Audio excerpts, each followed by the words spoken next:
The countdown is on to Super Bowl 52 in Minneapolis and News 5. We are there. Yeah, Sports Director Grant Meech arrived this afternoon. He's live tonight as we get closer to the big game here on KOAA 5. Grant, good evening, sir. You're so far. Oh, I know, guys. Welcome to what they are calling the Bold North, or as what we call it, the home of Super Bowl 52, Minneapolis, Minnesota. What a time to be alive. We're right now at breath check.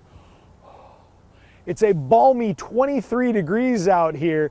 It's incredibly cold. Quite a different change from what we're dealing with in Colorado. But this is what the NFL wants for their big game, and we're excited to bring it to you. Rob, as you mentioned, we landed here just a few hours ago. Flight a little bit delayed out of Denver, but boy, we were treated to some hospitality when we got here. They got a welcoming crew, and check this out. They gave us some pins at the welcome crew. How about a little Minnesota nice? Yeah, a you betcha. A little oofta. We may have to do a little bit of talk to me Minnesotan while we're here and learn some of these lovely phrases. It all kicks off our coverage of what we're going to be doing for the big game. Tomorrow we're going to be talking to some of the players, get their feelings on the game. We're going to be talking to all the fans and seeing how they're feeling about it, how they're staying safe, how they can save a little money, but more than anything, how they can just have some fun up in this great white north. Now, before we leave, I do want to point out something. Mike Daniels, I know we were talking about this earlier, but I want you guys to take a look at this. This is what Colorado used to call snow.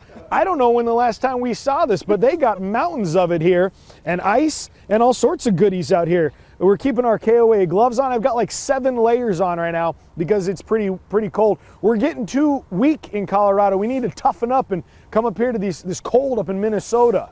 Speaking of that, We'll talk about it coming up later on in sports, guys. I love Mike it. Daniels always says dress in layers, so Grant obviously is paying attention. He's That's a good stuff. student. He had to go all the way to Minnesota to find some snow. Go figure. Thanks, Grant. Our Super Bowl week coverage continues tomorrow morning on News 5. We'll have more behind-the-scenes access and some great stories around the big game. Maybe Grant will get us some Tom Brady, too. And on Sunday, stay tuned after the game for more live reports from Minneapolis.